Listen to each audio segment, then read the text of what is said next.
We're in the first chapter of Adventure in the Cellar. And what we're going to do today is see all the artifacts that are in the cellar or the storage of the museum.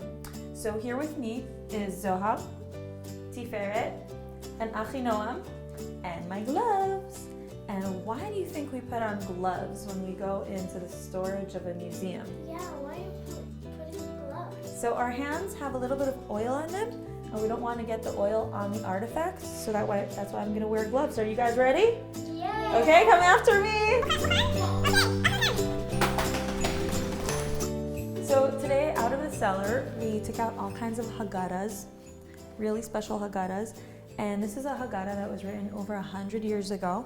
And can you tell me, was it written by a typing machine or was it written by hand? By hand. Mm-hmm.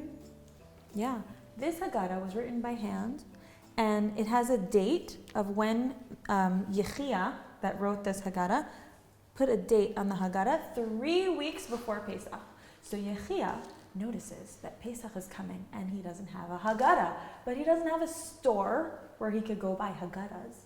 So what he does is Write a haggadah? exactly, you need a haggadah, you write a haggadah. Oh my gosh. And he decorated the haggadah also. We see his decorations over here, and we also see decorations that look like earrings, and jewelry. This was a pin. Sika. Where? This was a pin. The sika labeged. It's a Now I pin. understand. For the dress, it keeps the dress together. It's a Moroccan jewelry. And it fastens, it's like a fasten for the dress. And at the end, right over here, we see Yechia's signature. So he signed the Haggadah that he wrote. The signature is really complicated. Right, and I think it's on purpose. Because if you have this complicated signature, Misubach, then you can't Copy it. You can't copy it, exactly. So we would love to see signatures that you made up. You can send them by mail and we'll put them on the museum's website. So kids, why don't you send over your individualized signatures, just like Yechia's signature right over here, and we'd love to see them. Another Haggadah that we're going to see is this Haggadah. Okay. So this is the second Haggadah that we're going to see, and it doesn't even look special. Right? Like, look at it. It's just paper, right? It's just paper with staples on the back. Why is this in the museum cellar? It looks so simple, right? Like, it looks so simple. So this was a Haggadah that was made by Jews who tried to come to Israel. And when they came here, Israel was still not an independent country. And the British that controlled Israel didn't let them in. And they sent them back to the island of Cyprus. And they were considered illegal immigrants, the Jews that wanted to come to Israel, and they were put in prison. And Pesach is coming, and they need a Haggadah. So what are they going to do? What would you do? I would buy a haggadah in the store. You would buy a Haggadah in the store, right? But we Yeah. already saw Yechia's Haggadah that he couldn't buy in the store, so he wrote it himself. And also these people that were imprisoned in Cyprus couldn't go to the store and buy a Haggadah themselves. So what did they do? Write a haggadah. They wrote a Haggadah themselves, exactly, and It looks like they photocopy it. exactly, all they had was a photocopy machine and some staples, and that's how they made a Haggadah for all the people at the Seder. Yeah, so they drew it and decorated it themselves, and then photocopied it in a photocopying machine, stapled it together, and they were very resourceful. They made their own Haggadahs.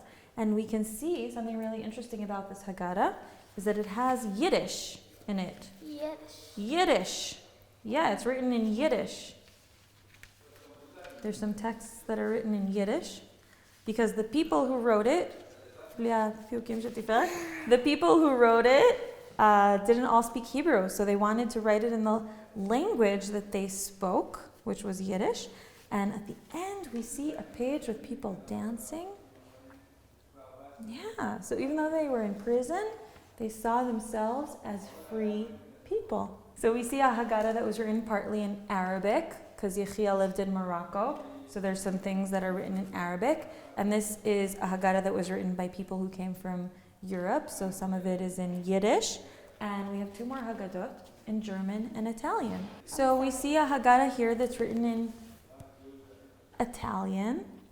Yeah, so this is the Hebrew part, and we see the illuminations over here. And this is Italian that's explaining the pictures, but in Hebrew letters. Like It's in Hebrew Yiddish? Yiddish is German in Hebrew letters, and this is Italian, Jewish Italian, exactly.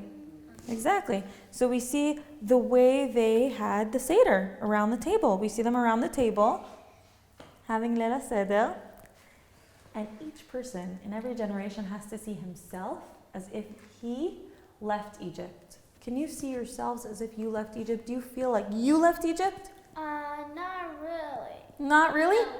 How can you make yourself feel as if you left Egypt? So in our family, we get dressed up. Oh, and we go out of the door, and before Manishana, all the kids that are dressed up go to the door and knock on the door. The people, and when they open to them, they like inside the adults ask them, "Who are you?" And they say, "We're Israel," and they're starting to talk, and it's really nice. So just like Tiferet said, the kids in our family dress up as if they're the people of Israel that left Egypt. They come and knock on the door, and the adults open the door and ask them, "Who are you?" And they say, "We're the kids from Egypt. We left Egypt." And then they start singing Manishtana. And here we have a Haggadah with German translation of German Jews. And what do you see here in the picture? People,